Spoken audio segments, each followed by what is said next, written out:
অনেকে বলে আমার বাসা দেখলে বলে ভয় লাগে, তোমারও কি ভয় লাগে এই বাসায়? বন্য প্রাণী এবং ভূত প্রেত যা আছে আমাকে দেখে ভয় পায়, ধারে কাছে আসে না কেউ। সো আমরা একটু সন্ধ্যা হয়ে গিয়েছে, ফোনে for some reason I don't know অনেক ব্রাইট লাগছে, কিন্তু এখন রাতের বাইরে দিকে, বাইরে হ্যাঁ। কিন্তু অ্যাকচুয়ালি প্রচন্ড ডার্ক। আমার ফোনটা সি এই লাইটগুলো কিন্তু ডার্ক না হলে কোনো সময় অন হয় না।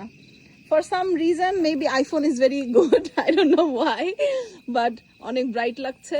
সো আমরা অনেক আমরা হয়ে গেছে? হ্যাঁ But we are ready to eat dinner now. হ্যাঁ, সো আমরা এখন বাইরে ডিনার রেডি করছি, এন্ড আই ডোন্ট থিংক আমার বাসায় কোনো ভুট্টুত কিছু না, আছে। ভালুক আসে যেদিন আমরা মাছ রান্না করি, মাছের গন্ধের দিন ভালুকটা বেশি এদিক এদিক ঘোরাঘুরি করে, আর মাংসের জন্য অত আসে না, নাহলে আমি বাচ্চা নিয়ে আসতাম না সামনে। শোনো শোনো শোনো, মাছ কেন ওরা পছন্দ করে জানো?